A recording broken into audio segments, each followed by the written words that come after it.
कृष्णा हरे हरे राम राम राम हरे हरे कृष्णा कृष्णा कृष्णा हरे हरे राम राम राम हरे हरे कृष्णा कृष्णा कृष्णा हरे राम राम राम हरे।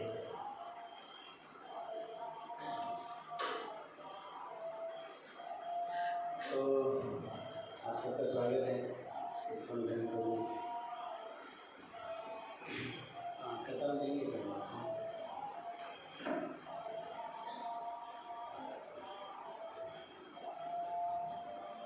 तो अभी हम छोटा सा कीर्तन करेंगे। कीर्तन के बाद हम थोड़ा भगवद गीता के ऊपर चर्चा करने का प्रयास करेंगे।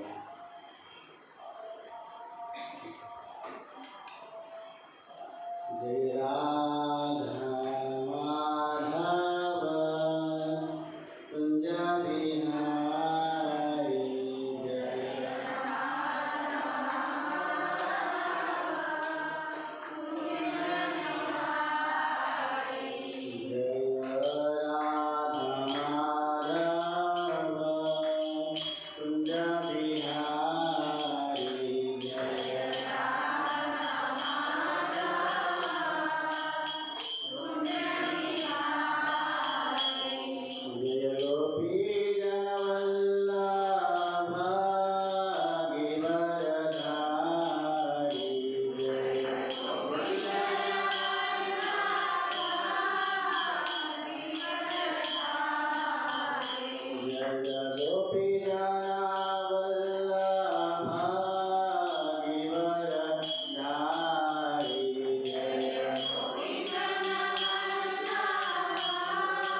हरिनाम संकीर्तन की, श्री कृपाल महाराज की। तो अभी सब लोग हाथ जोड़ लीजिए, प्रार्थना करेंगे। ओम नमो भगवते वासुदेवाय।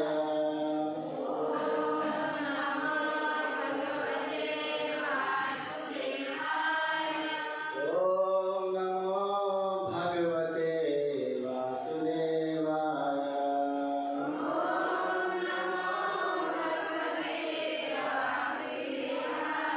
ओम नमो भगवते वासुदेवाय।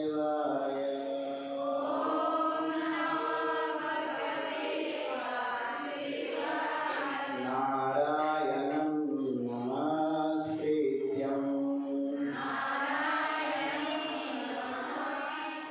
नरं चैव नरोत्तमं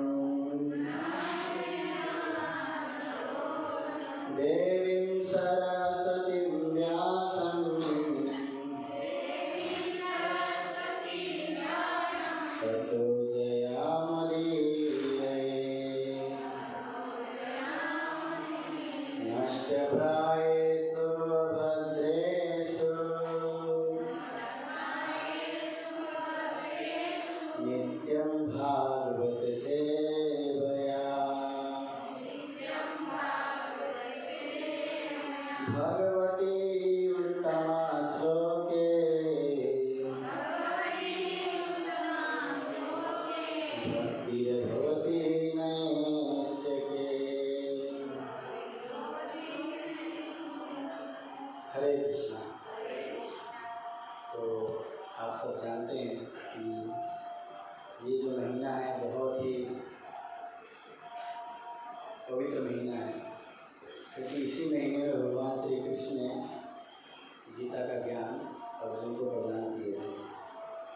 आप सबको हिंदी तो समझ में आता है, मुझे गुजराती नहीं आता, इसलिए छूना चाहता हूँ।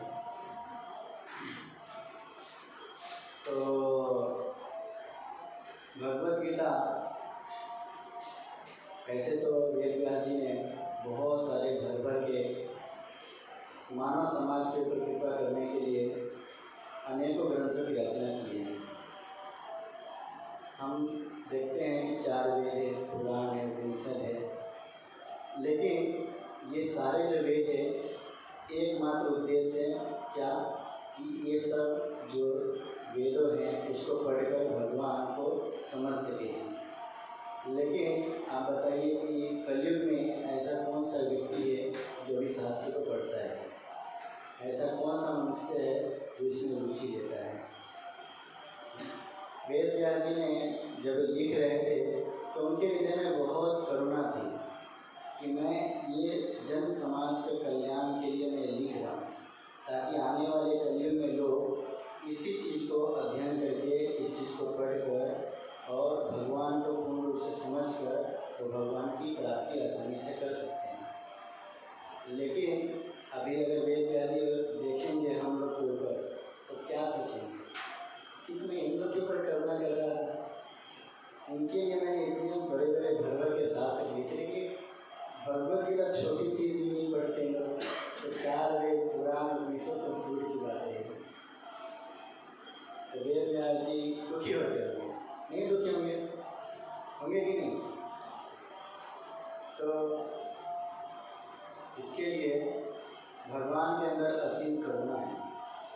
भगवान के 70 अवतार वेद व्यास जी के अंदर जो इतनी करुणा थी, उन्होंने इतने सारे पुराणों की रचना की, शास्त्रों की रचना की, ताकि हम सब भगवान के पास अपने घर वापस लौट सके। तो भगवान के लिए कितनी करुणा होगी। इसके लिए भगवान जो है प्रत्येक युग में और जब भी आवश्यकता होती है तो भगवान इस धराधाम पर अवतरित होते रहते हैं। और इतना ही नहीं, अपने भक्तों को साथ साथ में भेजते रहते हैं समय समय पर। हम देखते हैं कितने सारे संत आए, तुकाराम हुए, नरसिंह मेहता, वो कितने सारे लोग आए और हमें बस एक ही चीज़ सिखाए, हरि का भजन करो, और दूसरा कुछ बताया क्या? नहीं बताया। लेकिन कलयुग जैसे जैसे कलयुग बढ़ रहा है वैसे वैसे हमारी मति भी कलयुग के दुष्प्रभाव से दूषित होते जा रही है। इसके लिए हमें ये चीज़ नहीं समझ आती है। आप में से कितने लोग हैं जो शांति पाना चाहते हैं? कोई नहीं पाना चाहता है, हाथ उठाइए। सब लोग शांति पाना चाहते हैं ना।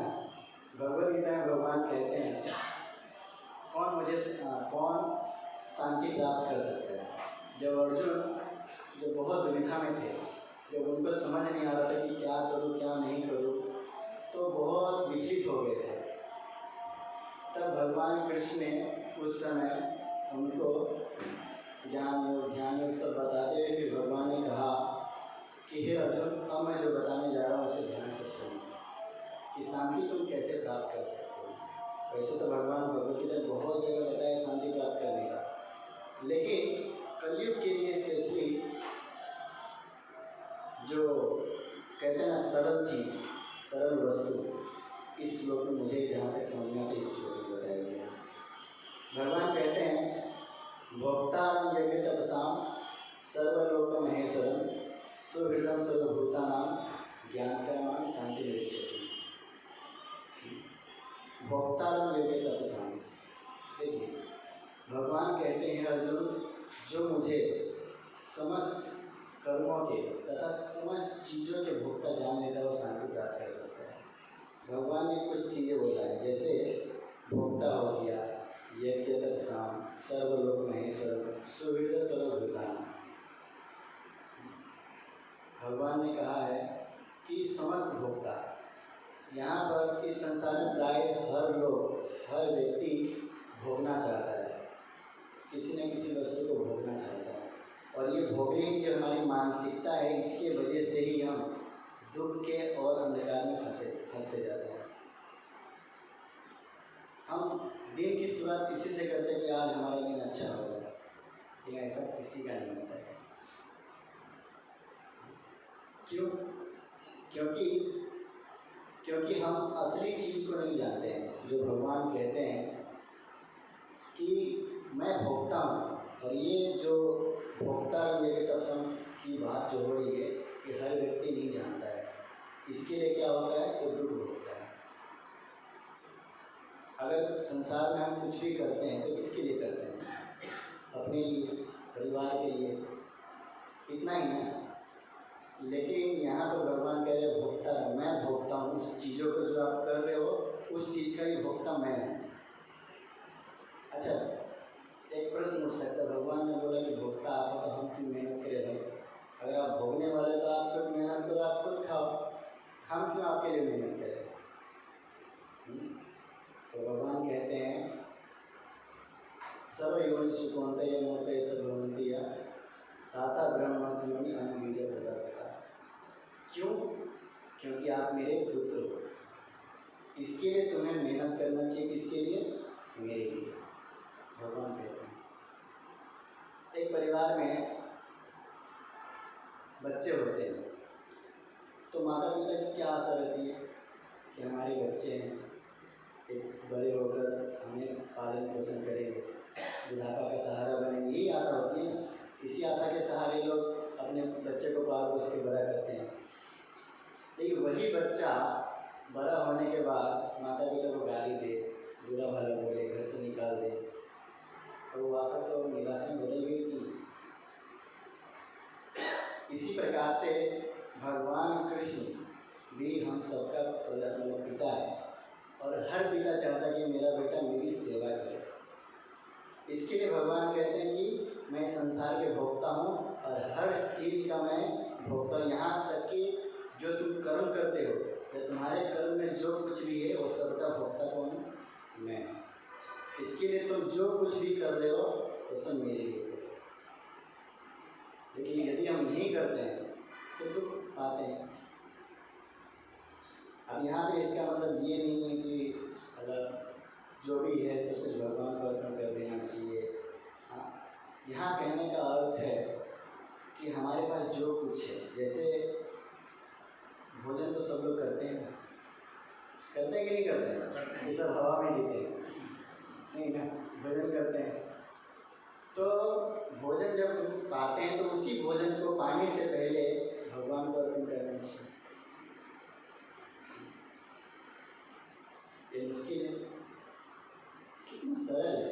भगवान को अर्पण की हुई वस्तु जो होती है वो प्रसाद के रूप में हमारे पास वापस लौट के आती है। ऐसा नहीं कि भगवान को दिया तो भगवान ने खा लिया, फिर अगले दिन से ठंडन होता है, कुछ बचा ही नहीं घर में। नहीं, भगवान इतने भी ये नहीं है। भगवान देखते हैं कि अरे अगर मैं खा लूँगा तो कल से लोग लगाने मुझे देना ही बंद कर देंगे। इसके लिए भगवान क्या करते हैं, दृष्टिपात करते हैं उस अन्न पर, और वो अन्न क्या हो जाता है, प्रसाद बन जाता है। इसके लिए हर एक वस्तु जो भी हमारे जीवन में जो कुछ भी करते हैं, हम कुछ भी अगर शुरुआत करने जाते हैं बिजनेस का या कोई भी चीज़, उसकी शुरुआत भगवान को सबसे पहले अर्पण करते हुए करनी चाहिए। जब हम अर्पण करेंगे ना तो भगवान अति प्रसन्न होते हैं। जैसे एक पिताजी है, ऑफिस जाता है, ऑफिस से जब शाम को घर पे लौटता है तो 2 चॉकलेट क्या बोलते 5 स्टार लेके आता है और बच्चे को देता है। बच्चा बड़ा खुश हो जाता है, हाँ, और फाड़ता है, वही उसी चॉकलेट में से आधा टुकड़ा पिताजी के मुंह में डालता है। तो पिताजी को अच्छा लगेगा कि नहीं लगेगा? हालांकि वो पिताजी ने ही उसको दी है, लेकिन फिर भी क्या कर रहा है, अपना भाव पिताजी को अर्पण कर रहा है कि पिताजी आप भी खाइए। इसी प्रकार से इस संसार में हर वस्तु भगवान की दी हुई संपत्ति है और हम उसके उत्तराधिकारी हैं। आप जरा एक मतलब साधारण सा विज्ञान आप समझिए, हाँ, मनुष्य इस संसार में आकर क्या किया है, क्या किया बताइए? तो फल बनाया है या गेहूं का खेती किया है, लेकिन खेती जो गेहूं आता है वो कहाँ से आता है? ये सूर्य चंद्र जन प्रकाश दे रहे हो, कहाँ से दे रहे हैं?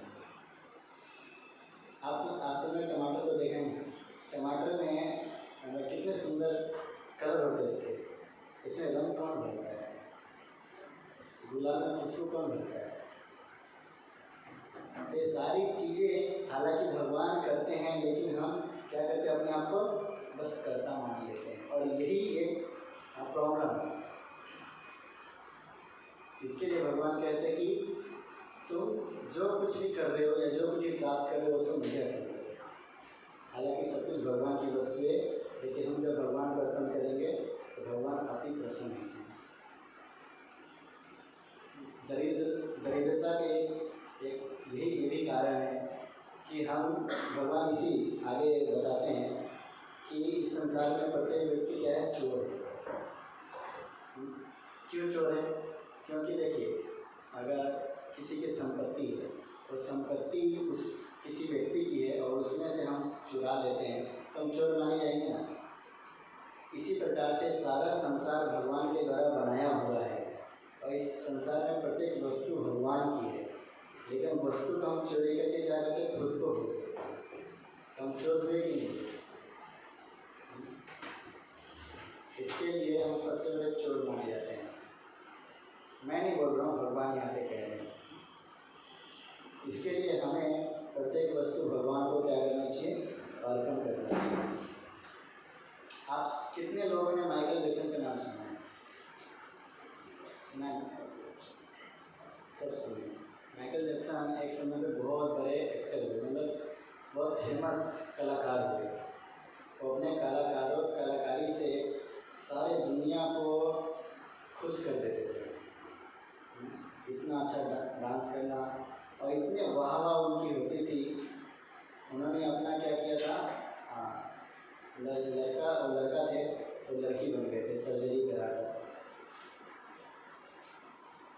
लेकिन आपको पता है उसके पीछे 50 डॉक्टर रहते थे, क्योंकि उसके पास इतना सारा पैसा था ना, उनको हर वक्त डर रहता था कि मैं मरूंगा, मैं मर न जाऊँ। और वो चाहता था कि मैं अपना पूरा जीवन, जितना भी जीवन है, पूरा अपना जीवन जीऊँ अंत तक। और इसके लिए उन्होंने 50 डॉक्टर आगे पीछे रख लिए थे। किस लिए? कि हर एक वस्तु उनको चेक करके दिया जाता था। पानी पीता था तो पहले डॉक्टर चेक करेगा इस पानी में कुछ तो है नहीं, फिर उसको दिया जाता था। खाना खाने से पहले चेक किया जाता था, सोने से पहले हाथ मिलाते भी किसी से, मिलाते भी तो वो ग्लव्स पहन के मिलाते थे, इतना उनका डर रहता था। और इतना संपत्ति होने के बाद भी वो कितने एज में मर गया, किसी को पता है? 47 का जब था तो मर गए थे। तो बड़े बड़े कलाकार या कोई भी हो इस संसार में, जो कोई भी अपने को भोग का समझता है, एक न एक दिन उसका नाश हो ही जाता है। कोई संसार में ज़्यादा दिन भोग नहीं सकता है। आप देख लीजिए, अगर किसी को धन है, बहुत सारा प्लेट भर भर के मिठाई है, लेकिन उसको डायबिटीज़ है, खा नहीं सकता है, बीमारी है, अच्छे से खाना नहीं खा सकता है, तो कहाँ के भोगता है? इसके लिए भगवान कहते हैं कि सर्वलोक महेश्वर मैं ही हूँ। और इतना ही नहीं, इस संसार में जितने भी लोग हैं, चाहे ये लोग हो, चाहे ऊपर के लोग हो, चाहे नीचे के लोग हो, जितने भी लोग हैं, सारे सर्वलोक का, सभी लोगों के जो मालिक है, जो भोक्ता है, वो कृष्ण, एकमात्र कृष्ण। और इस बात की पुष्टि ब्रह्मा जी स्वयं ब्रह्म संहिता में कहते हैं, ईश्वर परम कृष्ण सच्चिदानंद विग्रह अनादि आदि गोविंद सर्वकार कारण। इस बात की पुष्टि ब्रह्म जी कहते हैं कि सभी कारणों के कारण भगवान कृष्ण, और मैं उनका भजन करता हूँ। तो और एक उदाहरण से हम समझेंगे। एलेक्जेंडर, कितने लोगों ने सुना है सिकंदर का नाम? सबने सुना है। सिकंदर कौन था, किसी को पता है? हाँ, देश का राजा था। कहने के लिए था नहीं, क्योंकि कहने के लिए तो कहता था कि मैं एकमात्र हूँ। और ये सही बात है, उन्होंने 80% पूरे पृथ्वी पर राज कर चुका था अपने ताकत से, इतनी उसकी ताकत थी।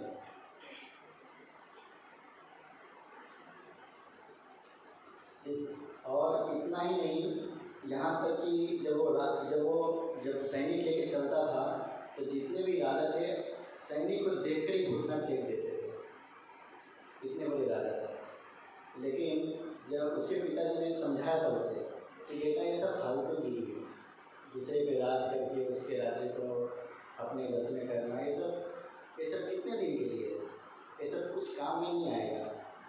लेकिन फिर भी जवानी का गुरूर था, और निकल पड़ा। लेकिन रास्ते में उसे पता चला कि उसे एक बीमारी है, जो आज के डेट में कैंसर के नाम से, उस समय पर उसको कैंसर हुआ था। और फिर उसको वापस लाया गया अपने घर पे, और मृत्यु के समय उन्होंने एक नोटिस सबके लिए भेजा। क्या नोटिस था?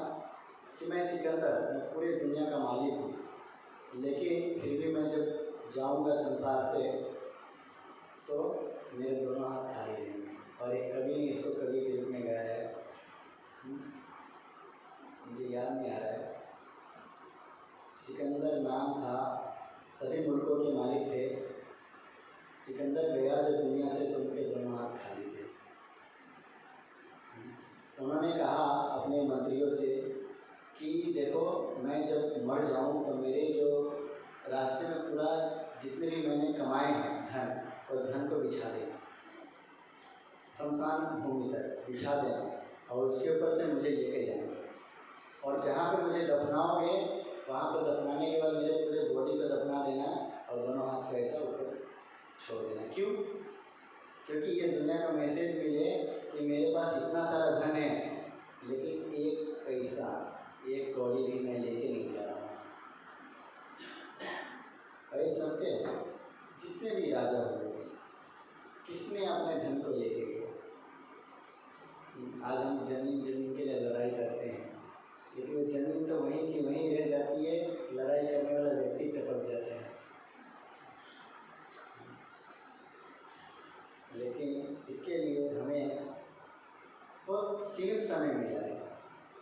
हमें लगता है कि ये जीवन बहुत बड़ा है, बट ऐसा नहीं है, बहुत सीमित समय है। और ये सीमित समय में हम बहुत बड़े बड़े हमारे हमारे प्लान हैं, बहुत बड़े बड़े सपने हैं, लेकिन जब काल की जब डंका बजती है ना, तो सारे सपने चकनाचूर हो जाते हैं और सबको छोड़कर जाना पड़ता है।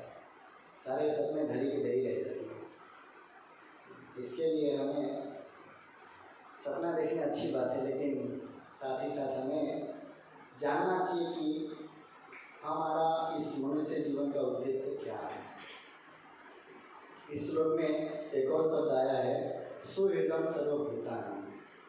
भगवान जो है सबके मित्र हैं। देखिए, इस संसार में हर कोई कहने के लिए अपना कहते हैं, ये मेरे हैं, ये मेरे हैं, लेकिन समय आने पे ना वही व्यक्ति अपने ही खुद को ही धोखा, मतलब हमें ही धोखा दे देता है। कहने के लिए तो कहते हैं कि हम आपके हैं, हम आपके साथ रहेंगे, नहीं कितने समय तक, ये ज़्यादा समय तक नहीं रहते। लेकिन भगवान यहाँ पे कह रहे हैं कि सुहृदं सर्वभूतानां, मैं सबके सुहृद, सबके मित्र हूँ और हमेशा जन्म जन्मांतर तक उसके साथ रहूँगा। जब से हम भगवान के धाम से आए इस संसार में, तब से लेकर भगवान के धाम जाने तक वो हमारे साथ रहते हैं। तो इससे बड़े मित्र कौन है? प्रहलाद महाराज को कितने लोग जानते हैं? किसी ने नाम सुना है? प्रहलाद महाराज कितने साल के थे?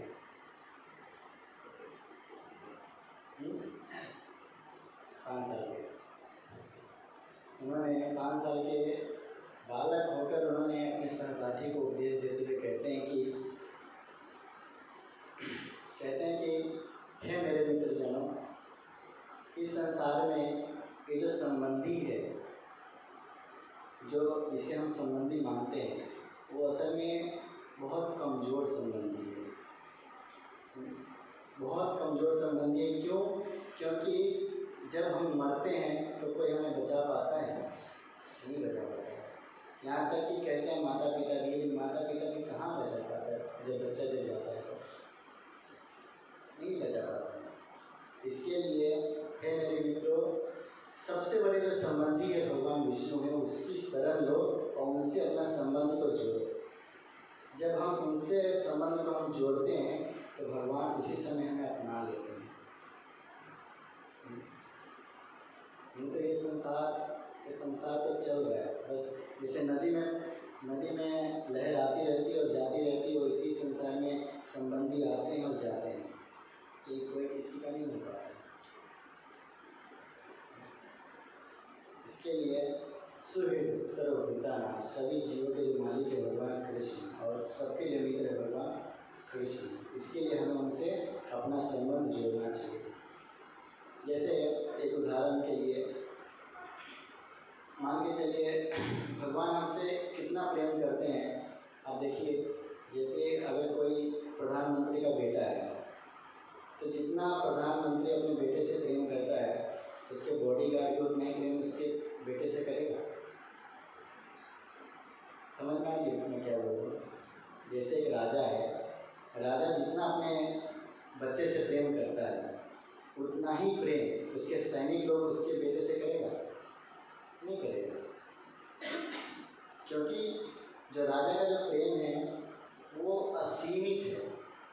अपने पुत्र के लिए राजा कुछ भी कर सकता है, लेकिन मंत्रीगण उनसे उतना प्रेम नहीं कर सकते। इसी प्रकार भगवान जितना हमसे प्रेम करते हैं, कई गुना ज़्यादा उतना प्रेम कोई देव देवता या कोई भी सगे संबंधी हमारे नहीं कर सकता। ये संसार का प्रेम वहीं तक रहता है जब तक हम उसकी ज़रूरतों को पूरा करते हैं।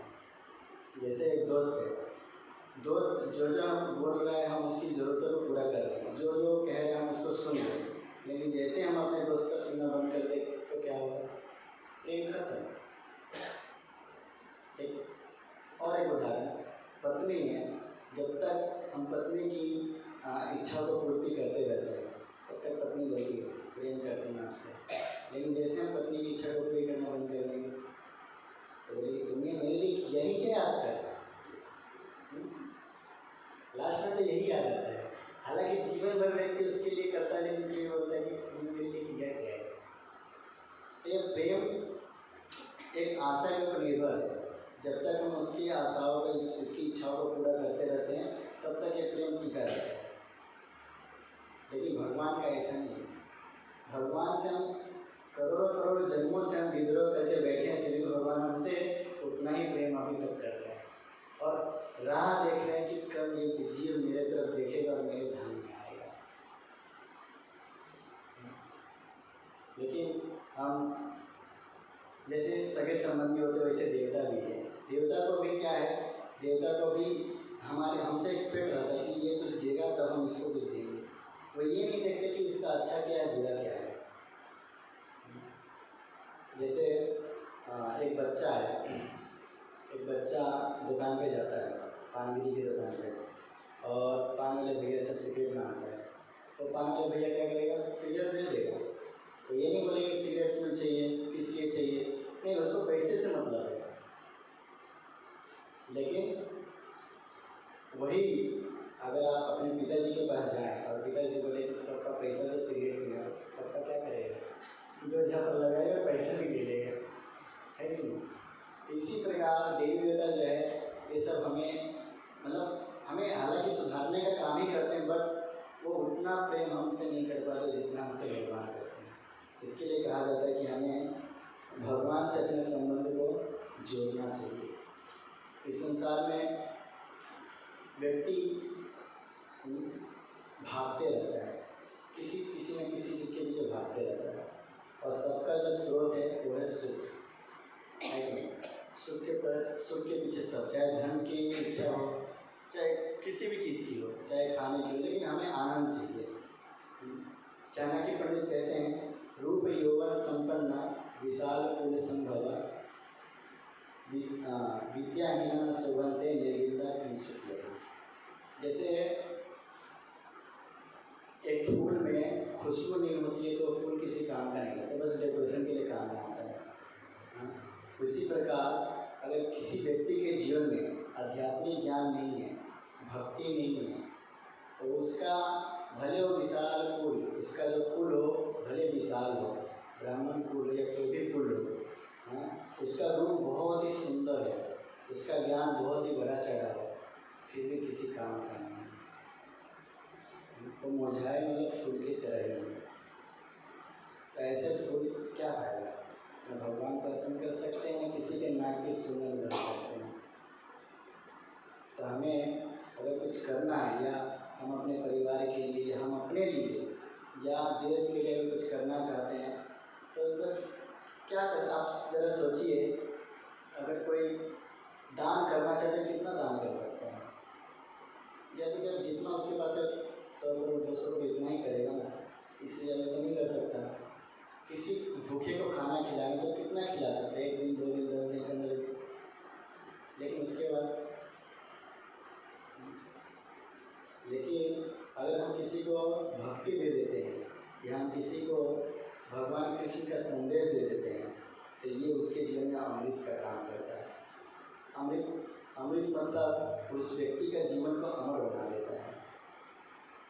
इसके लिए जब भागवतों का प्रकट्य होने वाला था, तो सुखदेव गोस्वामी जब प्रकट्य हो गए थे, और परीक्षित महाराज और करोड़ों करोड़ ऋषि मुनि जब सामने बैठे हुए थे, तो देवता लोग भी भागे भागे आए और अमृत का कलश लेकर आया, और सुखदेव गोस्वामी महाराज को बोले कि हे सुखदेव गोस्वामी, आप ये अमृत ले लीजिए और हमें भागवत कथा सुना दीजिए।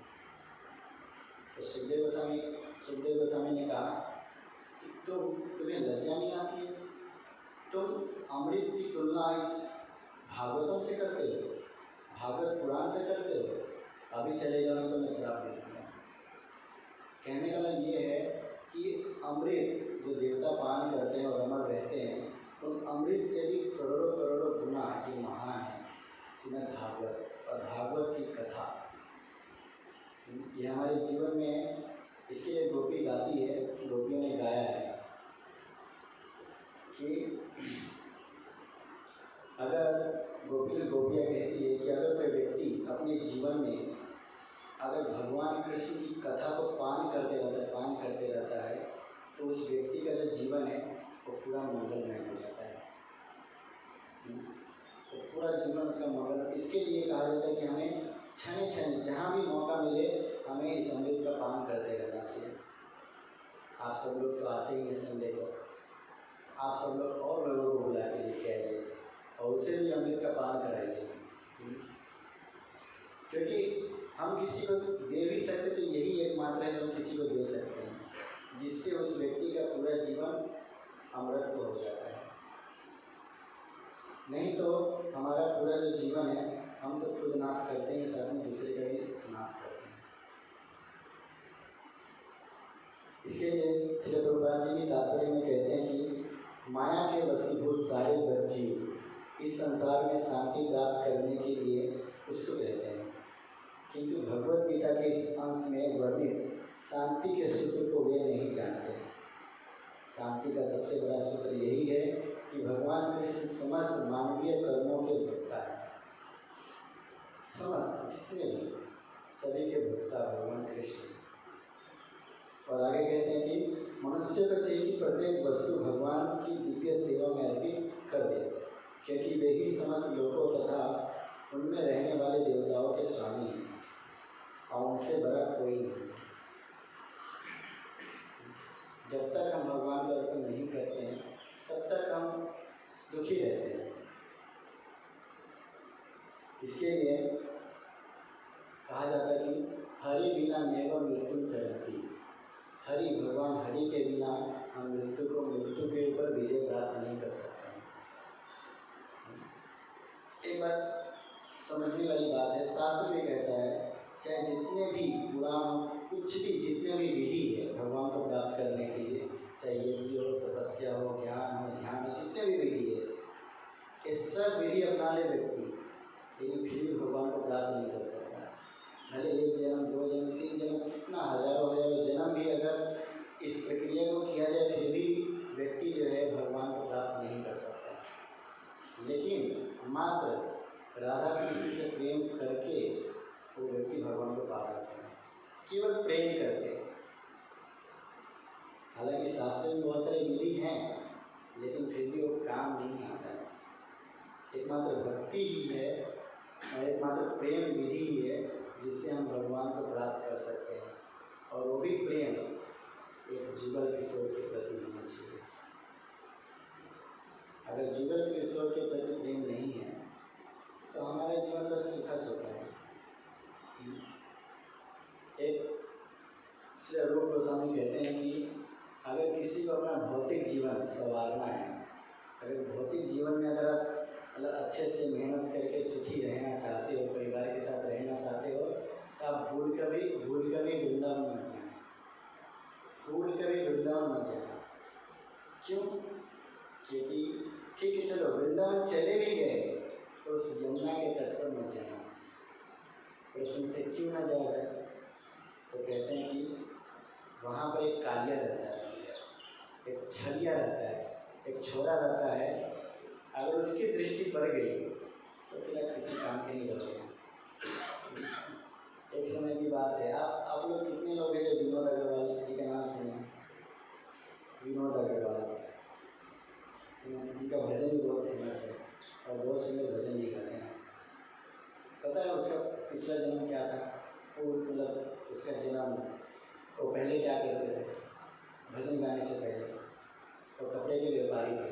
वो राजस्थान से, लेकिन मुंबई में कपड़े के व्यापारी थे। लेकिन उन्होंने सुन लिया था कि वृंदावन बहुत रमणीय स्थान है, जाना चाहिए, तो वो चले गए वृंदावन में।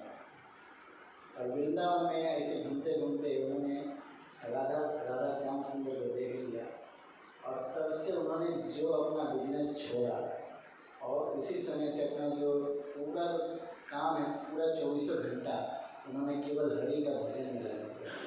24 घंटा पूरा जीवन तो केवल भगवान का भजन ही गाते रहे। आप यूट्यूब पे सर्च करेंगे तो आपको मिल जाएगा, उनके भजन बहुत अच्छे होते हैं और फेमस भी है। तो इसके लिए एक शेर, एक शायरी ने एक जो शेर है, जो कवि है, वो भी कहते हैं कि न हमें पीने का शौक़ है न पिलाने का शौक़ है, हमें तो बस नज़रें मिलाने का शौक़ है। लेकिन हम नज़रें भी वहाँ मिला बैठे जिसे नज़रों से पिलाने का शौक है। तो भगवान कृष्ण जो है, भगवान कृष्ण की नज़र एक ऐसी मधुशाला है जिसे व्यक्ति बस एक दृष्टिपात हो जाए भगवान कृष्ण की और व्यक्ति किसी काम का नहीं लगता। फिर वो व्यक्ति बस हरी हरी गुण गाते रहता है, पूरा जीवन उसका आनंद में बीतते रहता है। तो हमें यही प्रार्थना करना चाहिए भगवान से कि हमें भी एक कृपा, एक दृष्टिपात हो जाए हमारे ऊपर भी, एक दृष्टिपात हमारे ऊपर भी हो जाए, ताकि हम भी हे भगवान आपके प्रति आकर्षित हो जाए। वैसे तो हमें हर चीज़ आकर्षित लगती है, कि आपकी जो माया है बहुत आकर्षित लगती है, हर चीज़। भगवान कृष्ण के बिना हर चीज़ अच्छा ही लगता है कि नहीं? सच बात है। गाड़ी और बंगला हर चीज़ बहुत सुंदर सुंदर दिखता है, लेकिन भगवान कृष्ण ही सुंदर नहीं दिखते। ऐसी हमारी हालत है अभी। इसके लिए भगवान से हम प्रार्थना करना चाहिए कि बस एक बार दृष्टिपात कर दीजिए, बस एक बार। इतना समय हो गया, बुढ़ापा आ गया है, लेकिन फिर भी अभी तक संसार के प्रति वैराग्य उत्पन्न नहीं हुआ है। और एक कवि तो गाते भी, बीत गए दिन भजन तुम्हारे, बाल अवस्था कीड़ा सकता, तरुणी अवस्था तरुण न सकता। ये फिर भी ब्रह्म के प्रति आसक्त नहीं हुए। मतलब जब हम छोटे बालक थे तो खेल कूदने में आसक्त रहते हैं, और जब बड़े हो जाते हैं तो कमाने धमाने में, विवाह करने में पूरा आसक्त हो जाते हैं।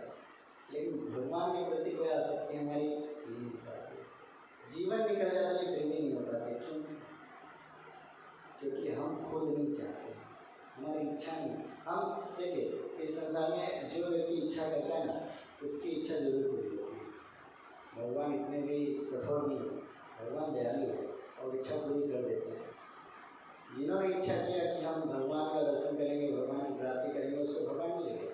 और जिन्होंने इच्छा किया कि हम संसार का दर्शन करना चाहते, संसार को प्राप्त करना चाहते, उसको संसार मिल गया, धन संपत्ति बढ़ गया, लेकिन भगवान नहीं मिले। तो हमें ये इच्छा करना चाहिए कि भगवान आप हमारे जीवन में आइए। इसलिए तो प्रहलाद महाराज भी कहते हैं कि व्यक्ति की आयु एक छोटे से क्या कहते हैं उसको, मतलब बुलबुला, एक भी उदाहरण है, बुलबुले के समान है। जैसे कमल के पत्ते के ऊपर एक पानी रहता है और तलमलाता रहता है, जीवन और तलमल, वैसे ही जैसे कमल के पत्ते पे पानी है और तलमल कर रहा है, वो कभी भी गिर सकता है। तो गोविंद घोष कहते हैं कि जीवन तलमल कमल दल जल, कहते हैं कि हमारा जीवन भी कभी भी गिर सकता है, समाप्त हो सकता है, लेकिन फिर भी हम क्या कर रहे हैं, हम पूरा जीवन जो चीज़ नहीं करना चाहिए उसके उस चीज़ को करने में लगे रहे हैं, और जो चीज़ करना चाहिए उसको हम छोड़ देते हैं। तो प्रहलाद महाराज कहते हैं कि अगर किसी की आयु मान के चलिए 100 साल की है, पर 100 साल तो कोई जीता नहीं, करीब 60, 70, 80 जीले तो ही होता है मान, तो 80 साल मान के चलिए कि किसी की आयु 80 साल है, उसमें से 40 साल तो सोने में व्यक्ति का निकल जाता है। मान के इस बात को 12 घंटे का दिन, 12 घंटे का रात, मान के चलिए कि 8 घंटा भी सोता है, तो 1 घंटा 2 घंटा खाना पीना सोना ये सब हो जाता है, और 2 घंटा मतलब कहीं जाने में आने में ये सब में समय निकल जाता है। तो 12 घंटा तो ऐसे ही सोने में निकल जाता है, और बचता 12 घंटा है। तो 12 घंटे में हम क्या करते हैं, कमाने धमाने में, उसमें निकल जाते हैं। तो बचा कहाँ समय? मतलब 24 घंटा हम माया को दे देते हैं, माया के दास बनकर रह जाते हैं, भगवान का दास बनने का समय ही नहीं है हमारे पास। ये हमारी स्थिति है।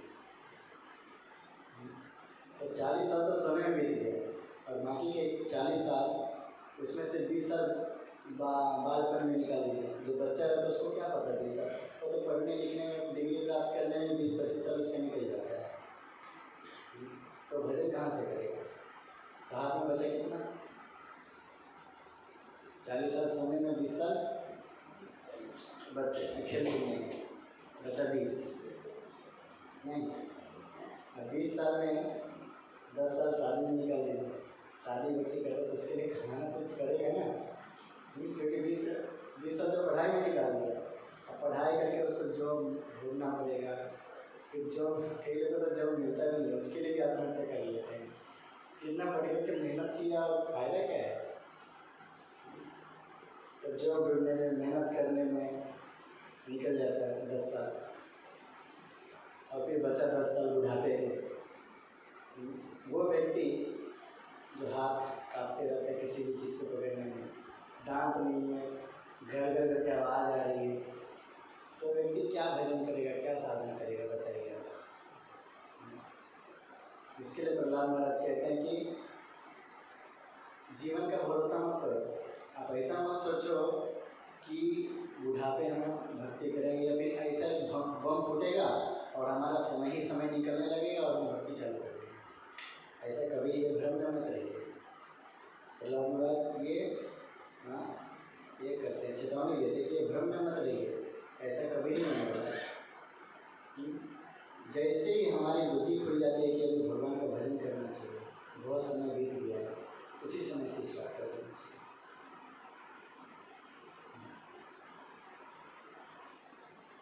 ये महीना जो है गीता मैराथन चल रहा है और हमारे इस्कॉन के भक्त लोग अलग अलग जाकर गीता का वितरण करते हैं। तो जब मैं दिल्ली में था ट्रेनिंग के समय में, तो रायपुर में मैं भी बुक डिस्ट्रीब्यूशन कर रहा था। तो हम लोग क्या, दिल्ली वाले जो ग्रुप होते हैं रोड पे करते हैं डिस्ट्रीब्यूशन, और अभी तो रोड पे जब हम कर रहे थे तो सुबह से मैं कर रहा था तो एक व्यक्ति भी नहीं ले रहा था, तो पूरा ये था। तो सुबह 8-9 बजे से लगे थे और तो कुछ समय के बाद देखा तो एक बच्चा आ रहा है, स्कूल का बैग लेके स्कूल शायद जा रहा था। तो मैंने उसको ऐसे नजर में बोला कि गीता ले लो, पढ़ो गीता। तो बोला कि क्या भैया, आपको मैं गीता पढ़ने वाला दिखता हूँ, अभी तो स्कूल जाने का मेरी उम्र है, मैं गीता कहाँ से पढ़ूँ, मेरे पास पैसे भी नहीं है, गीता कहाँ से लूँगा, मेरी कौन सी उम्र है गीता पढ़ने की। तो मैंने बोला कि ठीक है चलो आप जाओ स्कूल जाओ। उन्होंने मुझे डांट दिया, मैंने बोला ठीक है चलो। तो कुछ समय के बाद एक मोटरसाइकिल आया और मैं उसको रुकाया, तो उसके पीछे उसकी गर्लफ्रेंड बैठी थी। मैंने उसको बोला कि गीता ले लो, आप गीता पढ़ो। तो उन्होंने बोला दिख रही है पीछे इतनी सुंदर लड़की बैठा, तो मुझे गीता दे रहे हो? हाँ गीता देखिए पढ़ने वाली चीज़ है, हटो यहाँ से। वो भाग गया, मोटरसाइकिल से भाग गया। क्या आदमी है, फिर बात तो करना चाहिए, अरे लड़की बैठा तो क्या हो गया। तो वो चला गया। फिर 2-4 गीता हुआ, फिर शाम को जब हम आ रहे थे तो शाम के समय मतलब साइकिल से एक बुढ़ा आ रहा था, साइकिल से शायद कहीं जा रहा था। तो मैंने उसको रुकाया और बोला कि आप गीता ले लीजिए, गीता पढ़िए, गीता का ज्ञान जीवन में अपनाना चाहिए। तो जब मैंने उनको ऐसा बोला तो मैंने बोला कि बेटा आप सही कह रहे हो, लेकिन मेरी देख रहे अवस्था क्या है। ये गीता उन्होंने हाथ में लिया, उन्होंने ऐसा देखा, कुछ पढ़ने का प्रयास भी किया लेकिन कुछ दिख नहीं रहा है उसको, लेकिन कुछ दिख नहीं रहा, इतना छोटा छोटा अक्षर है, कुछ बड़ा अक्षर वाला गीता नहीं है। लेकिन बड़ा अक्षर नहीं है, यही है। बोलता है कि आप सही कह रहे हो, लेना चाहिए, लेकिन अभी मैं क्या करूँ, लेकिन कुछ कर नहीं सकता, मैं पढ़ नहीं सकता हूँ, मुझे कुछ दिख ही नहीं रहा इसमें। तो मैंने उससे कहा कि आपको भी कुछ दिख नहीं रहा है। सुबह एक लड़का मिला तो बोलता है मेरी उम्र नहीं है, और थोड़ी देर एक लड़का मिला बोलता है कि अभी मेरी अभी समय नहीं है। तो से ये गीता किसके, भगवान इतना मेहनत किया है क्यों, किसके लिए मेहनत किया। तब उन्होंने जो बात बोली मुझे बहुत अच्छा लगा। उन्होंने बोला कि बेटा इस संसार में ना हर व्यक्ति यही चीज़ सोच रहा है कि मैं सबसे महान हूँ और मैं ही सबसे बड़ा ज्ञानी हूँ, मेरे से ज़्यादा कोई ज्ञानी नहीं है। हर व्यक्ति यही सोचता है और हर व्यक्ति अपने को यही मानता है। इसके लिए भगवान ने हालांकि गीता हमारे लिए थी, और एक समय में जब मैं भी जवान था ना तो मैं भी यही सोचता था और ये सोच सोच के अभी बुढ़ापा आ गई है और अभी मैं गीता पढ़ने लायक भी नहीं बचा हूँ, लेकिन फिर भी अगर मुझे इच्छा हो रही है कि मैं भगवद गीता ले लूँ और मैं इसको पढ़ूँ, लेकिन मैं क्या करूँ, मैं नहीं पढ़ पा रहा हूँ। तो गीता किसके लिए, भगवान ने किसके लिए इतना मेहनत, भगवान ने इतना मेहनत किया, काल को समय को रोक कर वो भी दो योद्धाओं के बीच में रणभूमि को उपदेश देने के स्थान है, यहाँ पे तो लड़ाई झगड़ा होता है। लेकिन फिर भी भगवान ने समय के गति को रोक कर इतना मेहनत करके 40 मिनट भगवान ने अपना मुँह, लेकिन फिर भी हम इस गीता को नहीं पढ़ते, इस ज्ञान को नहीं अपनाते हैं। तो भगवद गीता जो है, भगवद गीता सबसे श्रेष्ठ ग्रंथ है, सभी वेदों पुराणों सबसे श्रेष्ठ है, क्योंकि ये सार है। जैसे आम होता है तो आम में क्या छिलका भी होता है, गुठली भी होता है, छोड़ भी होता है, तो उसी का कोई जूस बनाकर आपको दे तो कितना अच्छा लगेगा। इसी प्रकार से समझ जितने वेद है, पुराण है, सभी शास्त्र हैं, लेकिन वो सबको पढ़ने के लिए हमारे पास समय है नहीं। तो उसी इसके लिए भगवान ने क्या किया, भगवान ने जूस भी बना दिया। मैंगो तो बनाया, शास्त्र तो बनाया, साथ ही साथ क्या किया भगवान ने, उसका सार वस्तु भी दे दिया। चलो व्यक्ति के पास पूरा जीवन नहीं बीते, कम से कम भगवद गीता पढ़ ले, भगवद गीता को समझ ले और उसके जीवन के आधार पर अपने कार्य को करे, उससे उसका मुक्ति हो जाएगा। अच्छा, जब हम मुक्ति शब्द सुनते तो हम लोग को क्या लगता है, तो मुक्ति क्या बताएंगे कुछ लोग, मुक्ति मतलब क्या है?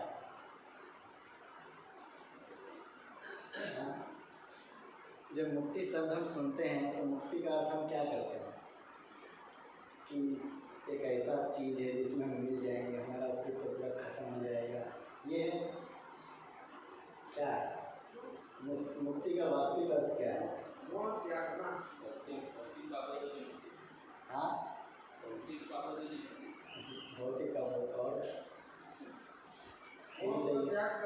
मोह का त्याग करना और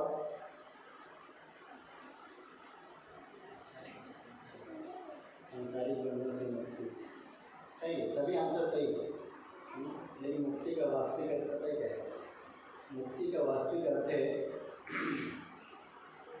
कि हमारा जो संबंध है भगवान कृष्ण के साथ, उस संबंध को जान लेना और उस संबंध को जानने के बाद उसके ऊपर काम करना और वो काम से जो सफलता मिलती है उसको कहते हैं मुक्ति। लेकिन सबसे पहले क्या करना पड़ेगा, हमारे संबंध को जानना पड़ेगा।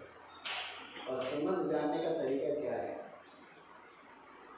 जैसे अगर हम किसी अविवाहित स्त्री से अगर विवाह करने जाते हैं, ठीक है, तो उदाहरण के लिए समझिए, किसी स्त्री से हम विवाह करने जाते हैं तो सबसे पहले उसके बारे में जानते हैं कि नहीं, स्त्री के बारे में जानते हैं ना, पता तो करते हैं कि लड़की कैसा है, स्वभाव कैसा है, खाना बनाने आता है कि नहीं, कि खाली कपड़े करती रहती है, सब कुछ जानते हैं कि नहीं, कि ऐसी जाके शादी कर लेते हैं, नहीं, सब कुछ जानते हैं, कुल क्या है सब कुछ देखते हैं।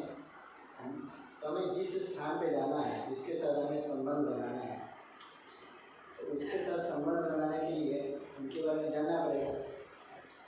हमारा गोल है भगवान कृष्ण के साथ संबंध बनाना, ठीक है, तो उसके बारे में जानना पड़ेगा। तो जानने के लिए क्या है, उपाय क्या है?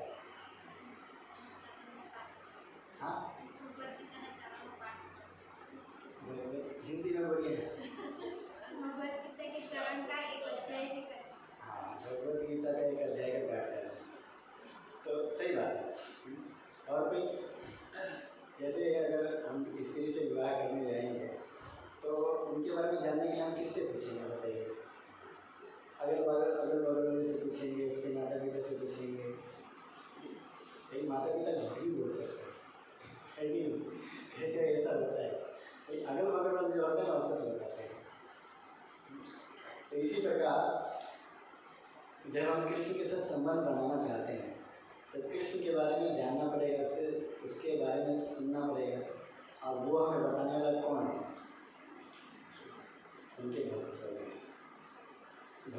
भक्त हैं, जो उनके बारे में हमें बताएगा कि भगवान कैसे हैं। क्योंकि हमें एक उदाहरण के लिए हमें उनसे विवाह करना है, उनके बारे में जानना पड़ेगा ना कि लड़का कैसा है। इस और भीष्म पितामह भी यही कहती है, भीष्म पितामह भी यही कहते हैं कि प्रीतिमती रूप कल्पिता वितृष्णा भगवती, कहते हैं कि भीष्म पितामह जी कहते हैं कि हे कृष्ण, मेरी एक बेटी है और उससे मैं आपका शादी कराना चाहता हूँ। आश्चर्य होगा, भीष्म पितामह की बेटी, पहली बार सुन रहा हूँ। भीष्म पितामह तो आजीवन ब्रह्मचर्य थे, उसकी बेटी कहाँ से हो सकती है। लेकिन भीष्म पितामह कहते हैं कि मेरी एक बेटी है, उससे आपकी शादी कराना चाहती हूँ। तो मानव कृष्ण पूछे कि कौन है वो आपकी बेटी, तो कहते हैं कि मेरी बुद्धि है, मेरी बेटी है और उससे आपके विवाह कराना चाहता हूँ।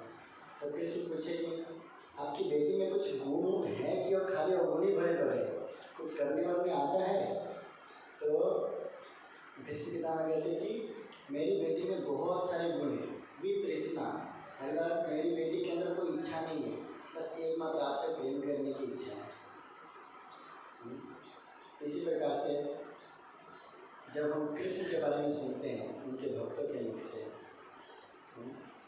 तो कृष्ण से प्रेम ऑटोमेटिक हो जाता है।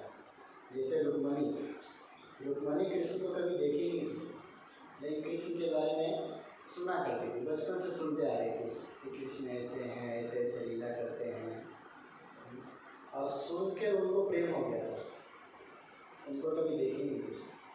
इसी प्रकार से जब हम कृष्ण के बारे में सुनेंगे उनके भक्तों के मुँह से, हाँ, और सावधानी की बात ये है कि कृष्ण के बारे में उनके भक्तों के मुँह से सुनना है, आस पड़ोस से नहीं सुनना है। आस पड़ोस वाले मतलब कभी कभी आस पड़ोस वाले भी मतलब कुछ भी गलत बोल देते हैं।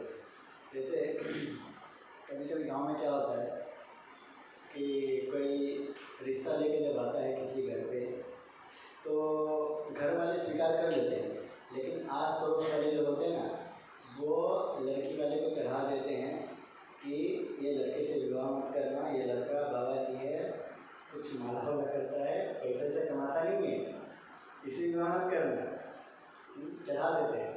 इसी प्रकार से जब हम कृष्ण के बारे में सुनने जाए तो ये सावधानी रखनी चाहिए कि हमें उनके भक्तों से सुनना है, अभक्तों से नहीं सुनना है। अभक्त लोग भी कृष्ण के बारे में जानते हैं, लेकिन जो हमें भक्तों से जानने को मिलता असलियत, वो अभक्तों से जानने को नहीं मिलता है। तो प्रॉपर जो गाइडेंस है वो हमें कृष्ण के भक्तों से मिलता है, और उनकी दी हुई जो वचन है, जो भगवद गीता है, उनको पढ़कर मिलता है। ये भगवद गीता का जो महीना चल रहा है, तो ये इस महीने में हम भगवद गीता का वितरण करते हैं और अनेक जगह पे वितरण होती है। और ये भगवद गीता श्री प्रभुपाद जी कहते हैं कि ये भगवद गीता जो है टाइम बॉम्ब है। टाइम बॉम्ब जानते हैं, समय पर फटता है, तो ये भी वही है। एक उदाहरण मैं दूंगा, उसके बाद समाप्त करेंगे। बॉम्बे की घटना है, एक बार की बात है,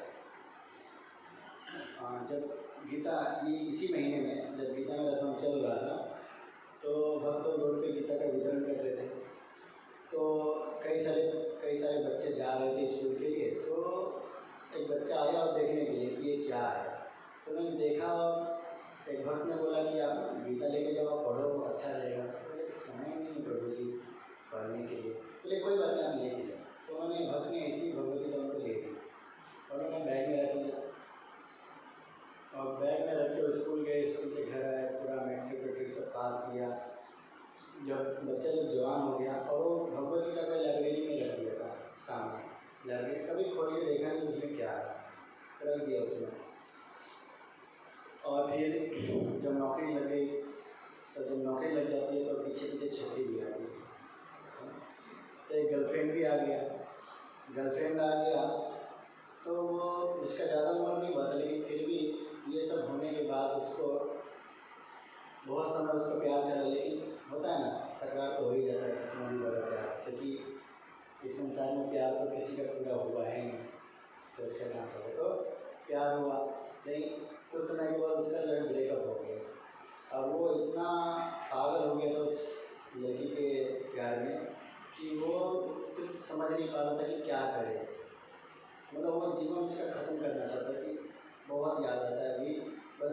को ये समाप्त कर दूँगा।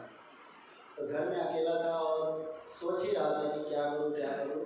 तो एक जहर का बोतल लेके आया और जहर का बोतल जैसे पीने जा रहा था ऐसा करके, तो उनकी नज़र सामने रखी भगवद गीता भी पढ़ी। तो भगवद गीता भी पढ़ी तो उसको याद आया कि मैं बचपन में भगवद गीता लिया था, इसमें क्या है एक बार देखो तो खोल के। तो उन्होंने ऐसी सील पैक था और जब वो खोल के देखा, एक पेज पढ़ा, 2 पेज पढ़ा, पूरा जो भगवद गीता पढ़ लिया। तो उन्होंने अपने जीवन को जब समझ लिया कि अरे बाप रे, मैं कितनी बड़ी गलती करने जा रहा था। कि मनुष्य जीवन इतना दुर्लभ, इतना कठिनाई से मिलता है और मैं इसको यूँ ही समाप्त करने जा रहा था बस एक लड़की के चक्कर में। उन्होंने मरना कैंसिल किया और जाके मंदिर में फुल टाइम डिवोटी हो गया, भक्त बन गया। तो ये भगवद गीता जो है, इसके लिए भगवद गीता टाइमिंग बॉम्ब है। अगर हम किसी को देते हैं तो एक ऐसा समय आएगा कि उसके जीवन में फटेगा ही फटेगा और वो भक्त बन जाएगा। भले अनजाने में हमें कई लोगों को लगता है कि भगवद गीता देंगे पढ़ेगा नहीं, हमें पाप लगेगा, ये लगेगा, वो लगेगा। ऐसा नहीं है। बस अभी हमारा काम क्या है? देना।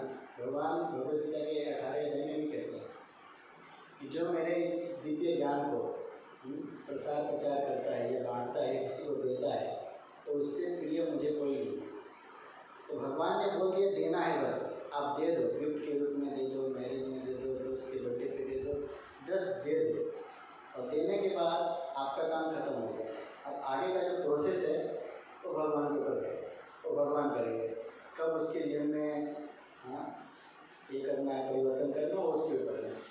और ये बहुत सारे ऐसे जो इस्कॉन से जो जुड़े हुए डिवोटी है, बहुत सारे ऐसे ही करके जुड़े हैं, वो भगवद गीता पढ़कर ही जुड़े हैं। तो भगवद गीता की ये बहुत महिमा है। तो आप सब एक एक भगवद गीता, इस महीने में एक एक भगवद गीता किसी न किसी को, रिश्तेदार को या दोस्त को, या नहीं भी जानता तो उसको दान करना चाहिए। तो हरे कृष्णा, इसी के साथ मैं समाप्त करूँगा। कुछ त्रुटि होगी तो क्षमा कर दीजिएगा। हरे कृष्णा कृष्णा कृष्णा हरे हरे, हरे राम राम राम हरे हरे। श्रीमद् भागवतम की, श्रील प्रभुपाद की।